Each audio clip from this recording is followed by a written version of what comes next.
So it is Thursday. Tournament Tactician is coming at you a little bit early this week because try as I might, I couldn't actually find any globally open tournaments to participate in this weekend, but there are quite a few that are happening on Fridays, so a couple of them are going to be early in the morning for the NA participants as they are European based, so I wanted to get this out in a timely fashion. There's not a whole lot of point in putting out a tournament tier list on Friday if all of the tournaments are too late to sign up for, so I'm actually getting this out a day early this week, and I'm still trying to figure out what I'm going to put out tomorrow because I have a couple of video ideas rummaging around in my head, but the point is we're getting into it a little bit early. Obviously, I don't have a whole lot of data to go off of because the patch did just start up yesterday. There haven't been any tournaments for me to go ahead and analyze. You know, I've heard some mumblings on ladder. I've seen some stuff on Reddit, Twitter, wherever I get my information from. I've played some ladder games, you know, climbed a little bit with some stuff. So I'm just going to go into my tier list and kind of explain the newer decks that I expect us to be seeing, what I think a standard lineup is going to look like, what I think the best lineup is, and overall some of just what you should expect to see in the tournaments, as well as highlight some of the tournaments that you can enter tomorrow, Friday, November 13th.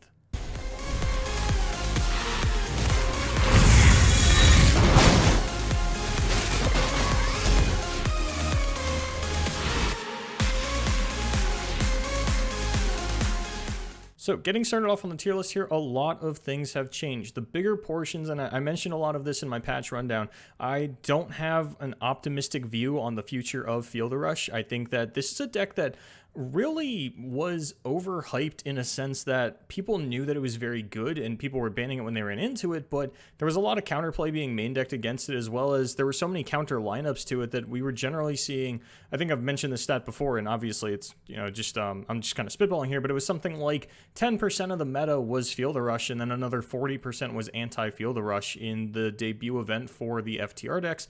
We only saw 1 out of 4 of them take top 4 spots in Duels of Runeterra 17. The rest were straight up aggro lineups, and we've seen people even start to main deck things like Unearned Passage just to, you know, straight hard counter these decks.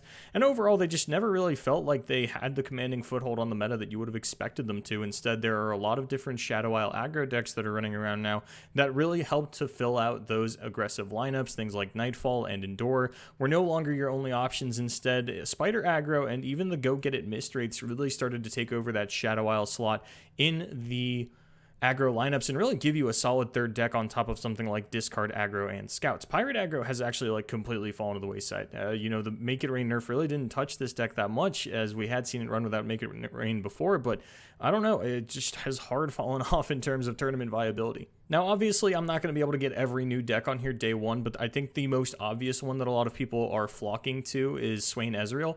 While there are a lot of different ways to play Ezreal right now, and I think that there are more than there ever were before, even something like Demacia Ezreal, which is sort of the one region that he never really got a foothold in. I think that Lux Ezreal is probably as good as it's ever been, just because you have severely lowered the amount of targets that Ezreal needs, and all of a sudden you're playing Ezreal completely differently than you did before, because you feel like you're turbo leveling him. You want to play more spells that target so that you can get that 2 damage, and overall Ezreal is just a very different card than he used to be, and Swain Ezreal is sort of the one that's popping up a lot. Piltover and Zaun has been a very underrepresented region, but Swain, Draven, Piltover, and Zaun was a deck that had seen some playability in a couple of tournaments. I think it was broken out at Fight Night. I think BBG even broke it out at the latest Twitch Rivals, the KDA Spotlight one. So this is a deck that just slotted Ezreal very naturally, and because there were so few PNZ decks in the format, there are not a lot of decks that could say that. Anything else you're building is an Ezreal deck from the ground up, and I do feel like Ezreal decks sort of need a backup win con, and Ezreal Swain just feels like the go-to Ezreal deck for the opening weekend. Karma Ezreal, I haven't moved out of tier 3 because I need a little bit more time to evaluate it. This one really didn't run a whole lot of targeting spells. Yes, you pseudo have a backup win condition in the Karma burn if you are running things like Get Excited, but with how much aggro there is in the meta, and you know, the fact that Karma Ezreal is no longer the death sentence that it was if you make it to turn 10, I'm just not optimistic about this deck's particular spot in the format. While nothing was directly nerfed out of Scouts, it has felt like Shen Fiora is slowly becoming the more popular option, and with Scouts having a much higher plate rate on ladder, people have gotten a lot more testing against Scouts, which I've put down in tier 2, and it feels like they are just not the dominating threat that they once were, especially with Field of Rush moving out of the meta.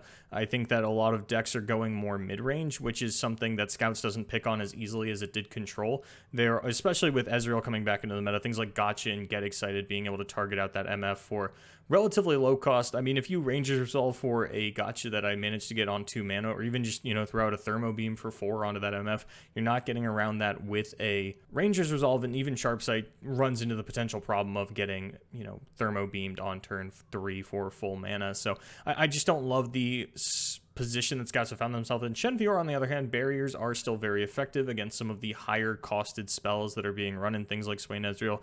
We're seeing a resurgence of Culling Strike because it's a good targeting spell. Of course, Shen Fiora has Riposte and things of that nature to go ahead and get around that, even Sharpsight being run. And overall, I just think that Shen Fiora is going to become more popular, especially as other Bilgewater decks have started to pop up in the format, specifically the Twisted Fate Go Hard, which I'll get into in a minute here.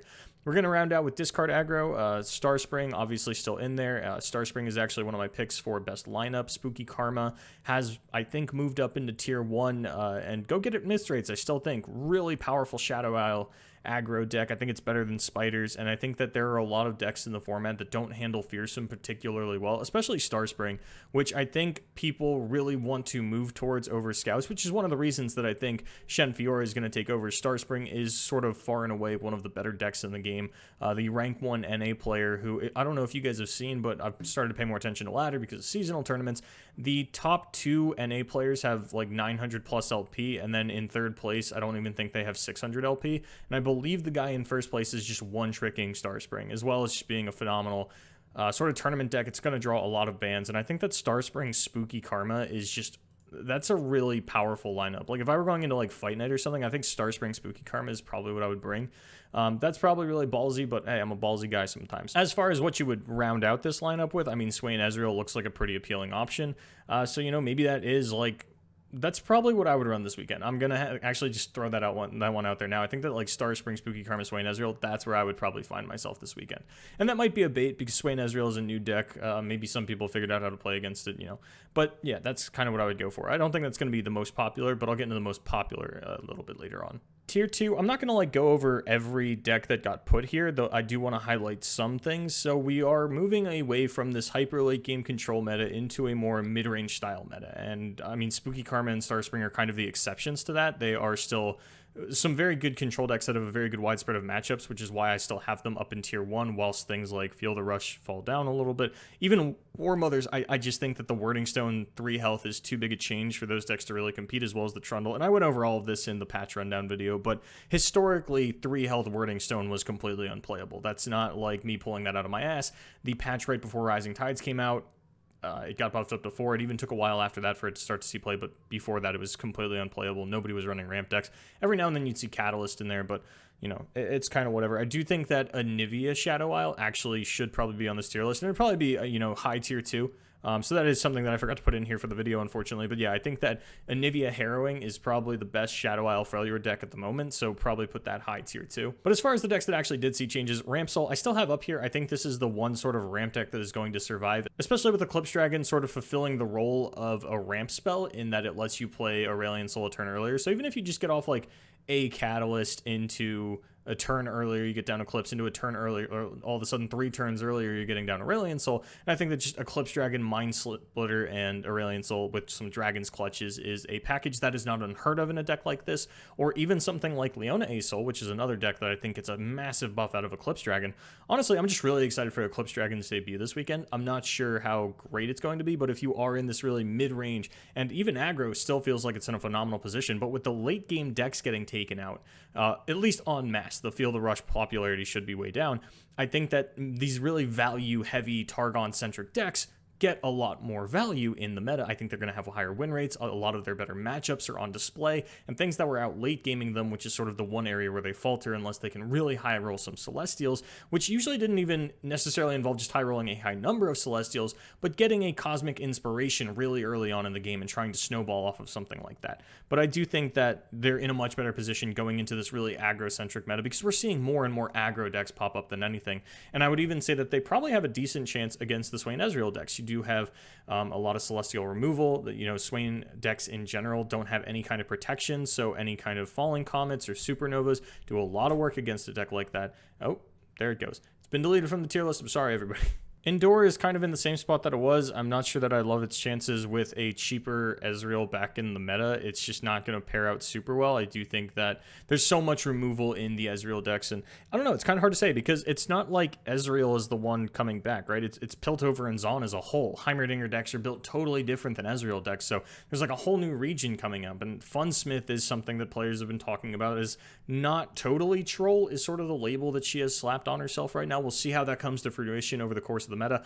I'm not optimistic about it, but I am optimistic about Ezreal as a whole. Just, you know, sort of filling in this lower curve. Like, he's so hyper accelerated right now. Static Shock is 33% of your level up condition.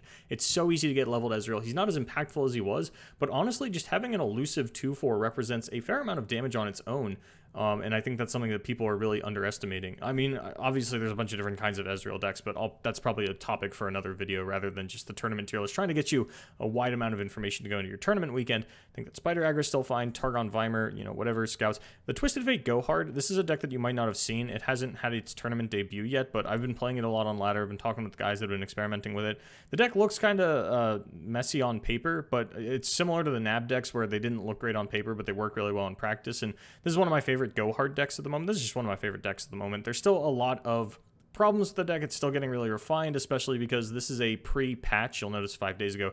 This is an older list. One of the things that this deck struggles with that you can see on full display here is that there's really only one fearsome blocker outside of, you know, a buffed up Jagged Butcher, which does mean that Swain Ezreal's high presence in the meta perceivably does pose a significant problem to this deck. And you can splash in a couple of different things. Like, you've got some flex spots, Petty Officer. You know, the deck isn't necessarily married to playing Elise. It's just a good aggressive option. So I definitely think that there's a really solid shell here, though, and this is actually a really fun deck if you're looking for something to spice up your lineup. And then, as I had mentioned down in Tier 3, I've still got Dragons down here. I had mentioned that I was really optimistic about the Shyvana buff, but not for Dragons, just as Shyvana for a Bannerman-style strategy. I'm not sure what champions Scouts are going to fall on. Obviously, Lucian is an option, Shyvana is an option, you know Miss Fortune is still going to be in there, but there's a lot of different champion options for Bannerman now, and Bannerman, over the last couple of formats, has geared itself more towards the champion that it plays rather than using them to round out the curve.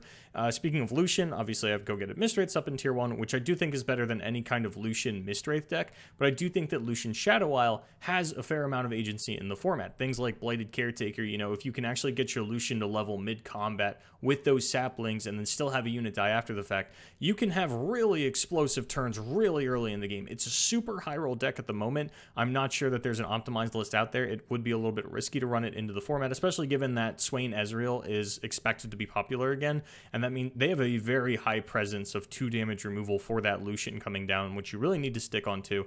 Between Mystic Shot and Death's Hand, you know, probably just as much 2 damage removal as we've ever seen before. But I'm not super optimistic about the Lucian decks, at least for week 1. I do think that Wraiths are better, but definitely keeping an eye on Lucian going into the weekend. So I already talked about what I would run this weekend: Swain, Ezreal, Spooky Karma, and Starspring.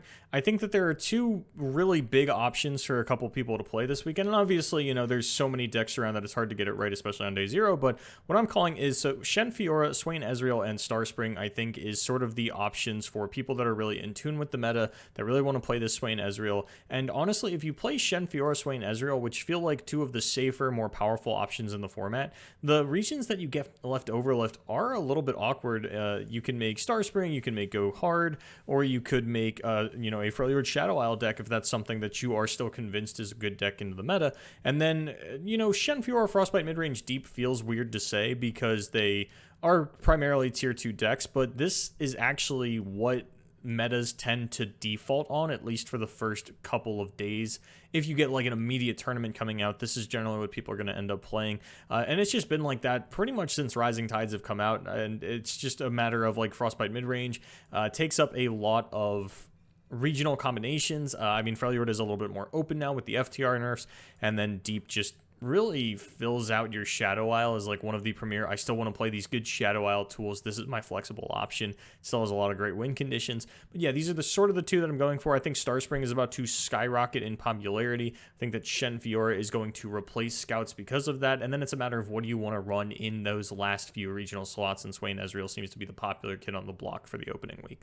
Then as far as aggro lineups are concerned, because you're always going to see a high presence of aggro, especially when a new patch drops, I'm still sticking with my analysis from last week in that I think discard aggro, go get it, Mist Wraiths, and Scouts is sort of the best aggro lineup. What does come into consideration is the Overwhelm, the Noxus Targon, if people like that more than discard aggro.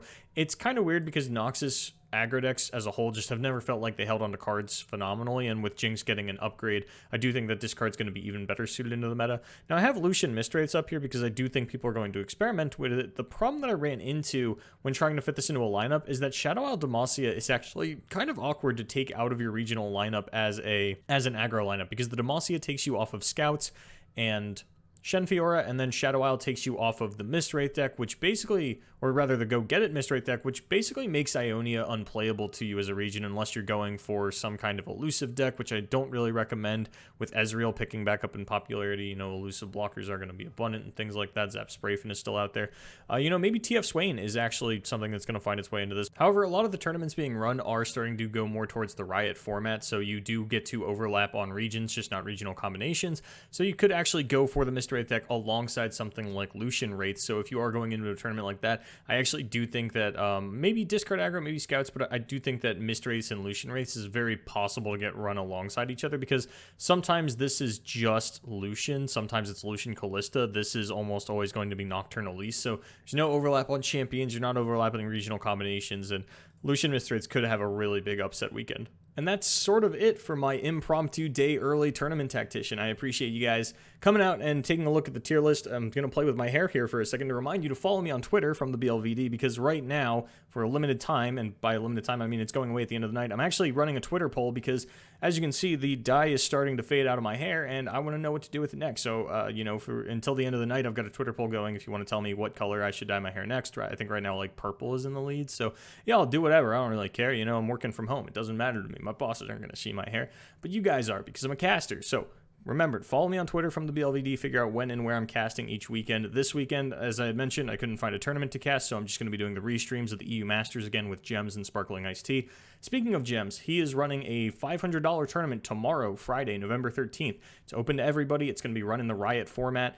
There's another tournament tomorrow. Oh, and then tomorrow night should be the Team IQ Region Master Tournament. Honestly, I'm not super familiar with the format. I haven't brushed myself up on it, but I'll post a link to the Discord so that if you are interested in playing in that, you can go ahead and enter that. And you should actually be able to get into both of them if, you know, you're trying real hard, because the Gems tournament's going to be in EU time, and then the NOLA Gold thing's going to be in NA time. So you can double down on your tournaments tomorrow and, you know, really try out this opening weekend. See if you have found the secret answer that nobody else has. I know that the NOLA Gold tournament's going to have like kind of a weird format, so that's probably not the best for experimenting, but the Gems format for sure, it's going to be all Swiss tomorrow and then Top Cut on the following Friday, as well as, you know, tune into EU Fight Night and NA Fight Night. But yeah, no tournaments going on this weekend, man. I'm a little disappointed. I still have the restream, but it doesn't feel like a real cast in that sense, you know?